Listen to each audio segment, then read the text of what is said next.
Hi friends, welcome back. Budget 2024. PM Modi's last big move before elections. तो चलो video शुरू करते हैं। वीडियो शुरू करने से पहले अगर आप चैनल पर नए हो और आपने अभी तक सब्सक्राइब नहीं किया तो जल्दी से पहले सब्सक्राइब के बटन और बेल आइकन को क्लिक कर लो ताकि आपको हमारे सारे न्यू वीडियोस के नोटिफिकेशन मिल जाए जैसे हम अपलोड करें। अगर आपको वीडियो पसंद आता है प्लीज लाइक एंड शेयर। चलिए शुरू करते हैं। सरकार हमारे पैसों का करती क्या है? सिर्फ टैक्सेस बढ़ाती है। देश में प्रगति तो हो नहीं रही। पता नहीं हमारे पैसे जाते कहाँ हैं? टैक्स भरने से क्या फर्क पड़ता है? हम तो पैसे स्पेस जैसे फिजूल खर्चों में ही वेस्ट कर देते हैं। इस सज्जन को क्या तकलीफ है भाई?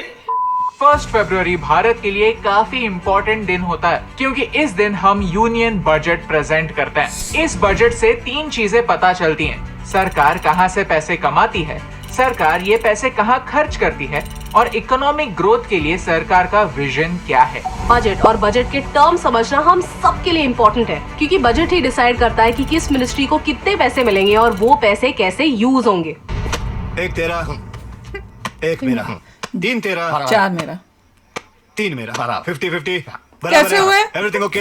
हैप्पी, वेरी तीन का उसका वो कर दिया। बजट सिर्फ नंबर्स नहीं होते। जब तक नंबर्स के पीछे का मीनिंग नहीं समझता तब तक नंबर्स यूजलेस होता है। अगर आप बजट के अलग अलग टर्म्स को समझते हैं और सीधे बड़े अनाउंसमेंट समझना चाहते हैं तो यहाँ हमने नंबर्स एक्सप्लेन किए हैं।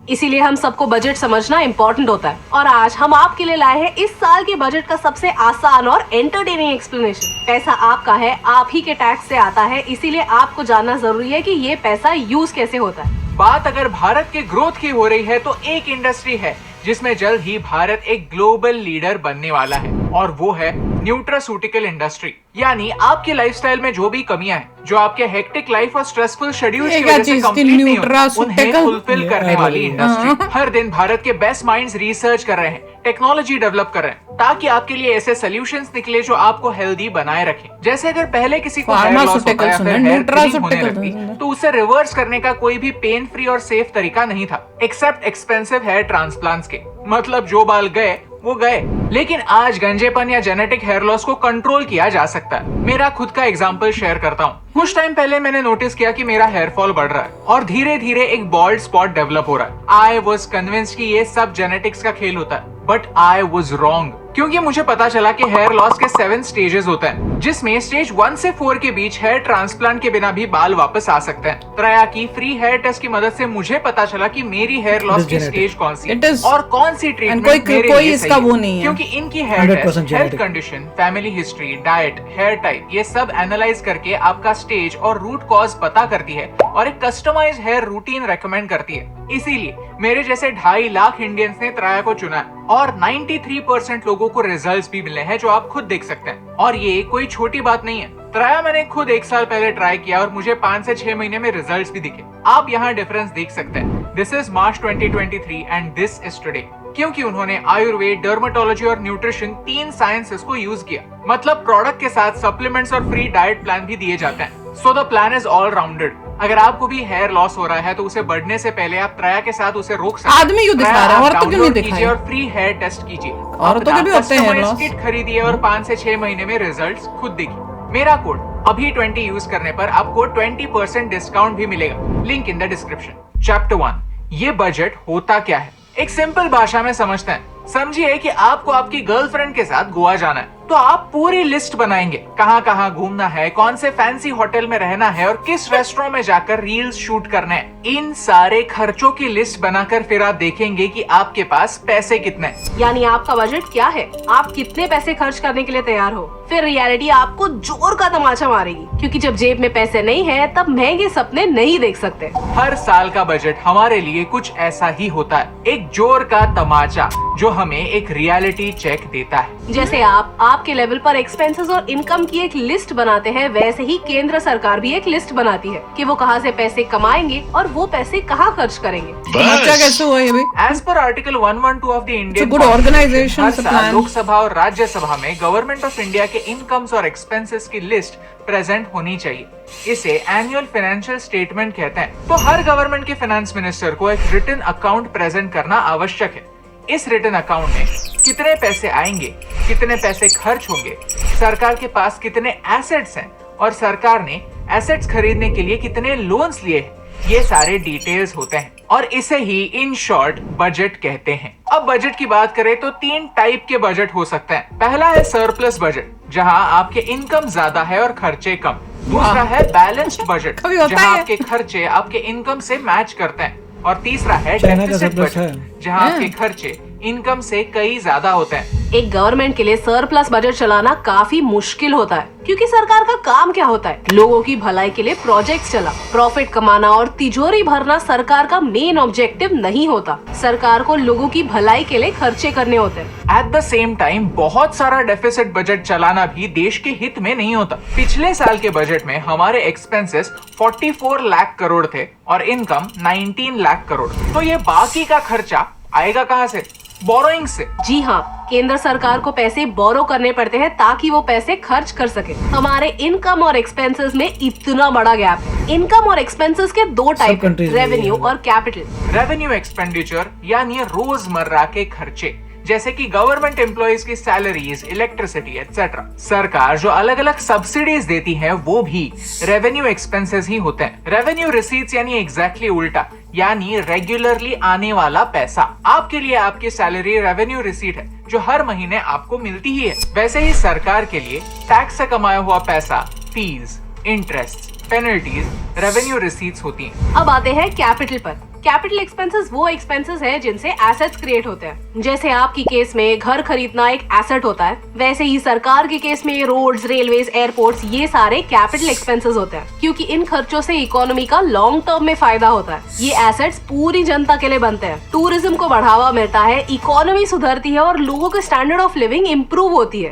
कैपिटल रिसीट्स यानी वन ऑफ रिसीट्स जो एक ही बार आते हैं। हमने देखा कि भारत का बजट एक डेफिसिट बजट है। इस डेफिसिट को भरने के लिए सरकार को लोन लेने पड़ता है। अब ये लोन कोई रेकरिंग इनकम तो नहीं हुआ। सरकार के लिए जो भी इनकम रेगुलर नहीं होता, बार बार आने वाला रेकरिंग इनकम नहीं होता, उसे कैपिटल रिसीट कहते हैं। सरकार के पास लोन्स के तौर पर, ग्रांट्स के तौर पर या किसी भी तरह की मदद के तौर पर आने वाला पैसा रेकरिंग पैसा नहीं होता, वन टाइम पैसा होता है। बजट बनाने का प्रोसेस मिनिस्ट्री ऑफ फाइनेंस का सबसे इम्पोर्टेंट टास्क होता है और वो इसे बनाने में 6 महीने लगाते हैं। सारे मिनिस्ट्रीज को कंसल्ट किया जाता है कि आपको कितने पैसे लगेंगे और उन्हें एक डॉक्यूमेंट सबमिट करना होता है। इस डॉक्यूमेंट को डिमांड फॉर ग्रांट्स कहते हैं। Finance ministry industry experts, companies, आम जनता से भी ओपिनियंस लेती है कि उन्हें क्या चाहिए, किन एरियाज पर फोकस होना चाहिए, किस सेक्टर को कितने पैसे मिलने चाहिए। ये सारे ओपिनियंस कलेक्ट होते हैं और finally PMO and finance minister budget को फाइनलाइज करते हैं। लेकिन 2024 का बजट स्पेशल है।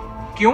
क्योंकि इस साल इलेक्शंस है। चैप्टर 2 इसलिए interim इलेक्शन आएगा। बजट्स। 2024 इलेक्शन ईयर है, यानी इस साल मार्च से लेकर मई के महीने तक पूरे देश भर में जनरल इलेक्शंस होने वाले हैं। यानी लोकसभा के 543 मार्च से सीट्स के मई तक। एमपीज इलेक्ट होने वाले हैं। इलेक्शन के टाइम अनसर्टेनिटी होती है कि क्या यही सेम सरकार रहेगी या सरकार बदलेगी। अब इस किसको साल दिखा जो दिया बजट opposite प्रेजेंट side? होगा वो अगले साल का बजट होगा। तो अगर सरकार Interim बता बदलती रहे हैं, है तो interim नई क्यों है? सरकार पुराने प्लानिंग का करेगी क्या? इसीलिए इलेक्शन ईयर में जो बजट प्रेजेंट होता है उसे इंटरिम बजट कहते हैं। इंटरिम यानी अंतकालीन, यानी 2 काल के बीच या फिर मतलब 2 in the meantime। गवर्नमेंट्स के बीच। इस समय जो भी पैसा सरकार के पास आता है वो एक फंड में जाता है। इसे कहते हैं कंसोलिडेटेड फंड ऑफ इंडिया। और इस फंड में से सारे खर्चे किए जाते हैं। इस फंड से पैसे खर्च करने के लिए सरकार को पार्लियामेंट का अप्रूवल लगता है। इंटरिम बजट में वही होता है। इलेक्शन के बाद जो भी नई सरकार आती है वो जुलाई में वापस एक नया बजट प्रेजेंट करती है। इंटरिम बजट फरवरी से जून तक इलेक्शन के खर्चे, सरकार चलाने के खर्चे और रेलवे जैसी मिनिस्ट्रीज को सपोर्ट देने की परमिशन लेता है। इसीलिए इंटरिम बजट का एक और नाम है वोट ऑन अकाउंट। यूजुअली 31 जनवरी को जो इकोनॉमिक सर्वे रिलीज होता है वो भी फुल बजट के साथ ही रिलीज किया जाता है। एक तरह ये से वो इंटरिम है, बजट को iPad, टेम्पररी tablet। बजट कह सकते हैं। लेकिन बुक ये में कुछ इंटरिम फायदा बजट नहीं। क्यों, फुल बजट क्यों नहीं? हमने पहले देखा कि सरकार कोई भी पैसा पार्लियामेंट अप्रूवल के बिना खर्च नहीं कर सकती। एक बजट उन्हें सिर्फ एक फाइनेंशियल ईयर खत्म होने तक पैसे खर्च करने की परमिशन देता है। लास्ट बजट जो 1 फरवरी 2023 को प्रेजेंट किया गया था, उस बजट ने सरकार को 31 मार्च 2024 तक पैसा खर्च करने की अनुमति दी थी। इस साल इलेक्शन होने से रिजल्ट आने तक जून का महीना आ जाएगा। इस समय के लिए खर्चे कैसे होंगे ये डिसाइड करने के लिए ये इंटरिम बजट इम्पोर्टेंट। अब ये इंटरिम बजट काफी इंटरेस्टिंग हो सकता है। अगर एक गवर्नमेंट चाहे तो बजट के थ्रू कई डिसीजंस ले सकती है, सब्सिडीज बढ़ा सकती है, फ्रीबीज दे सकती है, टैक्स रेट कम कर सकती है। इससे उनके इलेक्टोरल चांसेस बहुत बढ़ जाते हैं। At the same time Modi ji ने कुछ भी नहीं किया है, पावर में नहीं आती, कोई टैक्स नहीं कम किए, तो नई सरकार ऐसा कोई पर चाल कुछ नहीं चलने की restrictions कोशिश लागू हो सकता है। इसी को नहीं अवॉइड किया। करने के लिए इलेक्शन कमीशन ने इंटरम बजट पर रूल्स लगाए हैं ताकि करंट सरकार बजट में कोई ऐसे अनाउंसमेंट ना करे जिससे उन्हें अनड्यू एडवांटेज मिले। हाँ, लेकिन इंटरिम बजट में सरकार के खर्चों की list, financial performance, fiscal deficit, future projections, ये सब हो सकता है। फाइनेंस मिनिस्टर निर्मला सीतारमण जी मगर ने deficit दिसंबर जो में है ही कम कहा हुआ था है। कि 2024 का बजट प्री इलेक्शन बजट है, उन पर रिस्ट्रिक्शंस है। इसीलिए उन्होंने कहा don't expect any big bang announcements in the budget. सारे बिग बैंग अनाउंसमेंट्स जुलाई में ही आएंगे। अब नेचुरली सवाल ये आता है कि क्या कोई बड़े अनाउंसमेंट करने पर कॉन्स्टिट्यूशन ने रोक लगाई है? The answer is no। पिछली बार जब इंटरिम बजट प्रेजेंट हुआ था 2019 में, तब पीयूष गोयल जी ने अनाउंसमेंट्स किए थे। सैलरी लोगों के लिए स्टैंडर्ड डिडक्शन 40,000 से 50,000 तक बढ़ाया गया था। पीएम किसान स्कीम लॉन्च हुआ था जिसमें किसानों को हर महीने 6,000 रुपए मिलेंगे। अनएम्प्लॉयड लेबरर्स को 3,000 रुपए पर मंथ का पेंशन अनाउंस किया गया था। सिमिलरली 2014 के इंटरिम बजट में पी चिदम्बरम ने मैन्युफैक्चरिंग को बढ़ावा देने के लिए कई आइटम्स पर एक्साइज ड्यूटी कम की थी, इंक्लूडिंग कार्स। उन्होंने सर्विस टैक्स में भी माइनर चेंजेस अनाउंस किए थे और मेनली एजुकेशन लोन्स के इंटरेस्ट पर सेंट्रल गवर्नमेंट असिस्टेंस प्रोवाइड किया था। चैप्टर 3 इंटरिम बजट के डिटेल्स। एकदम फ्रेश ताजा बजट मेरे हाथ में आ चुका है। चलिए देखते हैं कि इस साल हम सबसे ज्यादा पैसा कहां खर्च करने वाले हैं। आपके टैक्स के पैसे का होता क्या है? चलिए समझते हैं कि टॉप 5 एक्सपेंसेस क्या हैं। नंबर 5 पर है मिनिस्ट्री ऑफ कंज्यूमर अफेयर्स, जिन्हें हम 2,13,323 करोड़ दे रहे हैं। क्यों? ताकि हम गरीबों को राशन दे सकें। सिर्फ फूड डिस्ट्रीब्यूशन के लिए हम 2,13,020 करोड़ खर्च करने वाले हैं। नंबर 4 है रेलवे, जिन्हें हम 2,55,393 करोड़। अरब में नहीं गए, बस यही चलता रहेगा लाइफ में। अब अरब में कब जाएंगे आई डोंट नो। कई सारे ओल्ड बोगीज को हम वंदे भारत हाँ, स्टैंडर्ड्स में जज अपग्रेड बन कर रहा रहे हूँ, हैं मैं तो पता नहीं और चल, इन वैसे सब ही नहीं बातों के लिए पैसे लगते हैं। नंबर 3 है मिनिस्ट्री ऑफ रोड ट्रांसपोर्ट, और रास्ते बनाने के लिए हम कॉमास लगा दो, उससे मुझे आसान होता है। खर्च करने वाले हैं। 255 ये फिगर बड़ी लगती जरूर है, लेकिन क्या ये रेवेन्यू एक्सपेंस है या कैपिटल एक्सपेंस? क्या इससे 2 कोई करोड़, भी 2 करोड़ एसेट होगा। बन रही है या फिर ये फिजूल के खर्चे हैं? हमें कमेंट्स में बताइए ताकि हमें समझे कि आप में से कितनों को कॉन्सेप्ट समझी। कमाल है। वैसे इस बारी जैसे बता रहे हैं, कह रहे हैं कि हमारा कम हुआ है डेफिसिट, तो बेटर हुआ है, दैट इज गुड। और सारी जो भी गवर्नमेंट्स हैं दूसरे देशों की, वो भी ऐसी डेफिसिट में ही चलती हैं। पर चाइना कह रहे हैं कि वो सरप्लस में एक समय पे सरप्लस, मुझे पता नहीं अभी उनका सिचुएशन है। एक समय पे जब उनके एक्सपोर्ट्स बहुत ज्यादा थे, देवर इन सरप्लस। एक समय में यूएसए भी सरप्लस में था, मगर ज्यादा देर तक टिका नहीं यूएसए, उसके बाद डेफिसिट में चला गया। चाइना का मुझे एग्जैक्टली पता नहीं, एक समय था, आई डोंट नो, चेक करना पड़ेगा क्या है। मगर इतना गारंटेड है कि यहाँ पे डेफिसिट कम हुआ है, which is a good thing. अगर बैलेंस पूरे आ जाएँ, सरप्लस में चले जाएँ, फिर तो कमाल हो जाएगा। मगर सरप्लस अच्छी बात नहीं है। नॉर्मली थोड़ा सा डेफिसिट रहना चाहिए जिससे आप लोन लेके लेवरेज कर सकें, तो काफ़ी अच्छी बात है। और इंटरिम बजट है, देखेंगे अभी ज़्यादा उन्होंने बड़ा नहीं किया कि इट्स ओके, पहले वोटिंग हो जाए, चूज़ कर लो गवर्नमेंट, तब धमाकेदार लाएंगे। वही तो कह रही थी, ज़्यादा रिस्क लेने की जरूरत नहीं है। अगर कुछ लोगों ने इंटरिम में बहुत कुछ कर दिया तो नहीं करना चाहिए था। अभी इलेक्शन होने वाले, भैया सब चेंज हो जाएगा, शांति, वही किया इन्होंने। Keep it simple. इलेक्शन हो जाएगा, people choose, then you bring your main thing. तो बहुत ही अच्छा था। नहीं तो मगर जनरली लोग उसका फायदा उठा के कुछ अभी बेटर कर देते हैं कि उससे वो तो बता दिया उन्होंने कि रूल्स हैं कि आप नहीं कर सकते, तो अच्छी बात है। रूल्स किया नहीं, राइट। पर इसमें तो ऐसे नहीं लगा, क्योंकि अगर चाहते तो टैक्सेस थोड़ा कम कर देते, लोग कहते वो हमारे टैक्सेस कम करे। जहाँ तक हमने देखा था कि रिस्पॉन्सिबली एक्ट किया है इन्होंने, डिफेंस बजट को इंक्रीज किया 3.8, तो अभी इंटरिम है, बाद में जाके एक्चुअल आएगा, जब एक्चुअल आएगा तब देखेंगे, तब कमाल होगा। अभी सही जा रहा है देश और डेफिसिट कम हो रहा है, which is a great thing. बिल्कुल। चलो अभी शेयर करना अपने थॉट्स, चलते हैं, मिलेंगे नेक्स्ट वीडियो में बहुत ही जल्द। Till then take care and bye bye. तो अगर आप मेरे इस चैनल पे नए हो तो जल्दी से सब्सक्राइब के बटन को हिट करो और बेल आइकन को क्लिक करो, ताकि आपको मेरा जब नया वीडियो मैं लगाऊं आपको उसके बारे में जल्दी से पता चल जाए।